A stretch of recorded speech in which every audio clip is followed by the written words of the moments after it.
everyone. Welcome back to another episode of Rock M Reacts, live after Mizzou's bounce-back win over Southern Illinois Edwardsville, 68-50. Tigers came out on top. We saw another dynamic offensive performance from Sean East, dropped his second 20 ball of the season. We saw a lot of the freshmen get major minutes tonight that we'll really touch a lot on, as well as especially a lot of just improvement on both ends, defensively especially tonight. You saw kind of a different team come out there. Some early struggles, but they really pulled away from SIUE at the end of that game. You saw a lot of different players getting involved. John Tonje played kind of the most minutes he's played all season. Yeah, we'll touch on that a little bit as well. One big thing I want to say before we start, though, free Connor Vanover, as Dennis Gates did say, and Noah Carter backed it up as well. Connor Vanover is now free, and he will be eligible to play against Minnesota on Thursday. But starting with the guys that did play tonight, first and foremost, Sean East II, showed incredible improvement in every single game this season from last season. I think tonight was perhaps the most, the best example of that so far. 21 points, incredibly efficient. It was 8 for 11 shooting, I believe. Just an overall great night managing the team. Coach Gates talked post-game how he's kind of taken Trey Gomillion's place as that coach on the floor. He was directing guys around. For instance, on one inbounds play, he told Noah to get in the shooter spot because Noah was hot at the time, and it ended up working out. Noah hit a three. So just your takeaways from Sean. On both. I think he's really improved defensively as well, honestly, in his intensity. We saw them trapping a lot more on the full court press tonight, which was something you hadn't seen a ton of these first couple of games, with Sean and Nathan Shaw and a couple others did really good with that. So just what have you seen so far from Sean East, and just especially after tonight? Is this the guy? Is he the face of this team this season? I say it's still too early to tell about that, but he's kind of developed in all three phases of the game: offense, defense, and leadership. So kind of just back to what you said. Yeah, he's right now the face of this team currently, and he's saying he's still trying to pick up a bigger role in the team. He's still adjusting, much like this whole team is through these first three games. But 20 points, that's his second 20-point game of the season. He only had one last year. I believe I forgot who it came against. I can't remember off the top of my head, maybe Seymour or something. But he looks like a much better shooter out there, and of course he's a better defender as well, and you can just hear him out there just barking orders and stuff on the court, especially because Nick Honor, he went down today. He'll be all right. Coach Gates said that he had a wrist injury, but then said, just don't put me back in. So you have really two good leaders on the team once Honor is in there as well. So with Esau, I'd love to see that he's kind of taken a step forward these first three games, and that's really something that this team needed, especially with losing a guy like Trey Gomillion. Even though Trey Gomillion wasn't really a box score player, his leadership was really good, and also he lost Kobe Brown and Demoy Hodge. So it's nice to see someone kind of step into that role. And it's interesting because Sean East, he doesn't come across as the most just outspoken individual in the world, but he's the one guy out there on the court today I could hear from press row calling out, defensive switches and making sure it was marked up on their man. So yeah, really impressive stuff from him. And this was in a matchup with SIUE, who they have a very thin front court, but their guards, they were deep, they were tough. They rebounded, they were physical, they attacked Mizzou's perimeter defense, especially early in the game, and they had a lot of success with it. DeMarco Minor, 6-foot guard out of Chicago, incredibly tough and difficult to defend. He was, they just made tough shots early in that game. That was really the main reason they were in it, and you have to give them credit for that. I do want to talk about another guard that was in that matchup, the Anthony Robinson III, true freshman. Has received a decent amount of minutes so far this season, but probably played the most he's played yet tonight. And really just incredibly impressive. He puts his nose in there no matter what. He doesn't care that he's a freshman going up against older guys. He's checking guys full court. He's going after every rebound. He's got great bounce, so he's even able to reel in some of them. 2 blocks on 3-point shots tonight. He's all over it defensively. And he's full of energy. He's a guy that Shawnee said after the game, he's got a sense of innocence to him because he loves that he's out there right now and that he's playing and contributing to this team. Coach Gates said that, as you could expect, when a freshman point guard comes into the fold underneath 2 veteran point guards, they put him through the ringer over the summer. Honor and East did, and really tried to test him and push him. And I think you're seeing the dividends of that now. So, really incredibly impressed with kind of how comfortable he seems out there on the floor. He's very confident with the ball in his hands. He's not afraid to shoot it either. And I think, for all the freshmen, the threes aren't falling right now, but I think they will eventually.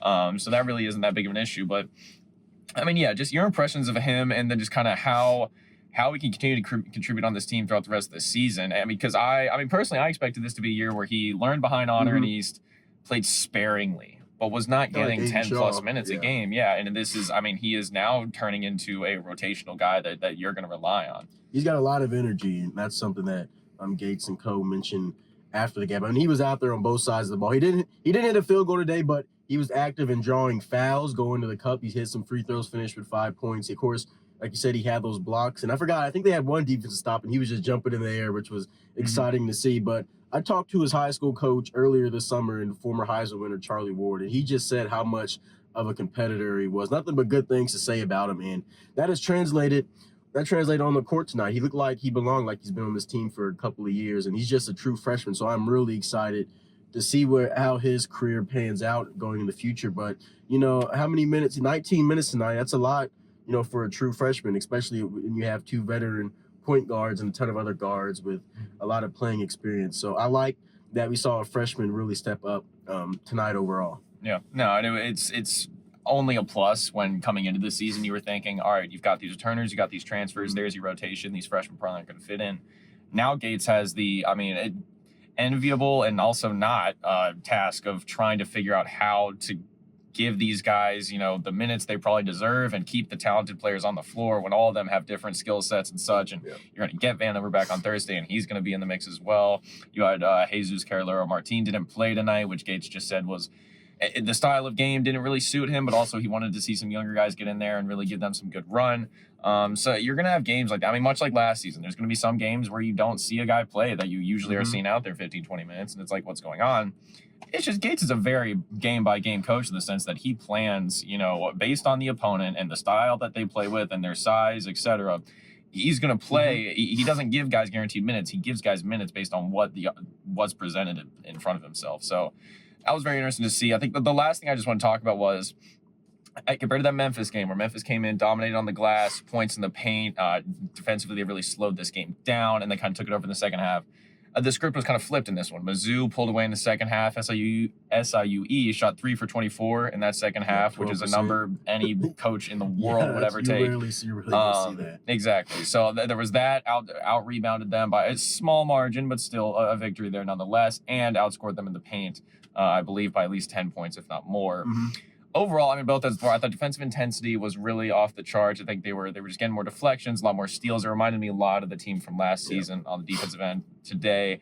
I think ball movement was great. They were pushing it a little bit more under control than they did against Memphis, but also just more frequently in this game, which I think was great. So just your impressions of kind of compared to Friday and what, you obviously weren't covering the game, didn't get to see a lot of it, but just compared to Friday, how this team seemed to have improved tonight. Well, I like to see that they pulled away because I'll be honest, the first half wasn't the prettiest. It wasn't the prettiest game, and it's going to be a while before we see a really complete game. But I'm just glad that they were able to pull away. You outscored them 30-19, hold them to 12%, 13% shooting in the second half. I was really surprised with that. Not surprised, but pleasant with that. It's just always nice, especially 2 days after suffering a loss at home that, it's a real tough one. It's nice to just see them come out and get a victory. And that was probably the biggest thing. Just how are they going to come out and respond? And they came out, shot a whole lot better. It seemed like the team had a lot of confidence, especially Noah Carter, the birthday boy. He had a good game out there alongside East. We saw Jordan Butler, another freshman, come out there, and he looked confident as well. So the whole team really looked confident coming out, which I like to see coming off of a loss. And now they head up north this Thursday. Yeah, that leads us right into it. Yeah, you've got Thursday game on the road in the Big Ten Arena, the barn, as they call it up there, a ruckus environment every single time. Minnesota's had a couple down years recently, but they started out this year 2-0. Yep. They've got some good talent. They just dropped 102 on UTSA last Friday. You've got Cam Christie, Max Christie, NBA player for Michigan State Spartan. His brother's doing well. Dawson Garcia averages a double-double through 2 games right now with, I believe it's 22.5 and 10 boards, which is just insane. So they're going to be a tough team. I think a lot of I've heard too many people saying Minnesota's been down forever. They're not good at all. Mizzou, this should be a game they win. Yes, in the sense that going 0-2 against Memphis and Minnesota to start the season would be a cause for some concern, just in terms of your NCAA tournament resume and being able to find that momentum as you get deeper into non-conference play. But Minnesota is a good team, and walking in there and getting a win is going to be very difficult, and I think will shine well on a resume later in the season.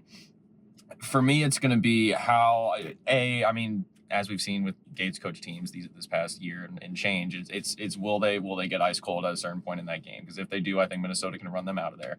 But with that being said, I think guards, Mizzou's going to be able to match up on the perimeter with most teams they play. Just from, I mean, you can talk experience between Honor and East. You can talk the size and length from Caleb Grill, Sean Bates. It's going to be, can Mizzou contend with a power 6 team on the glass and in the paint, and at least hold serve there, and then shoot well enough from the perimeter to win, and also handle at a road environment that's going to be rocky. And so also, you get Connor Vandover back too, so that's probably going to be one of the biggest talking points coming back from that game. I'm interested to see how much he plays, because Gates is generally the type that likes to get a guy into the flow before he really just gives them their full minutes. I would highly doubt Vandover steps on the court Thursday and plays 20 plus minutes. I think we'll see him maybe 10 to 15. 50-50 on if he'll start or not, really unsure about that either, but I feel like he'll get slowly worked back in, but I don't know, we'll see. But yeah, what do you expect from Thursday? Well, Ben Johnson, he's trying his best up there in the Twin Cities.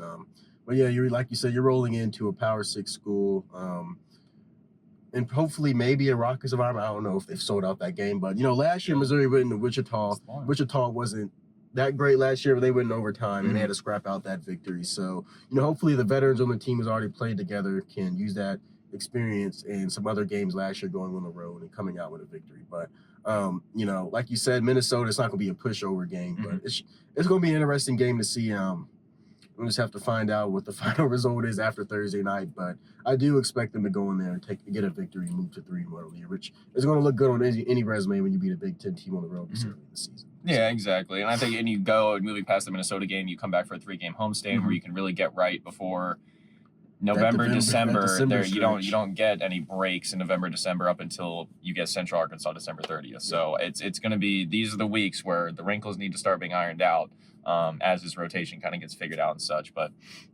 that'll wrap it up for another little short episode of Rock M Reacts. We will more than likely not have one for Thursday's game against Minnesota, but we will be at Mizzou Arena on Sunday when the Tigers host Jackson State. Another Tiger as well, because they just play Tigers all the time. There's too many Tigers in D1 sports. Too many Tigers, too many Bulldogs, too many people need to be more unique with mascots. But a lot of mammals. And too many mammals, yeah. I want to see some sharks. That's what I want. There's the one team that I forget who it is out in, it's Northeast. It might be Jersey that is the Sharks, and I respect them.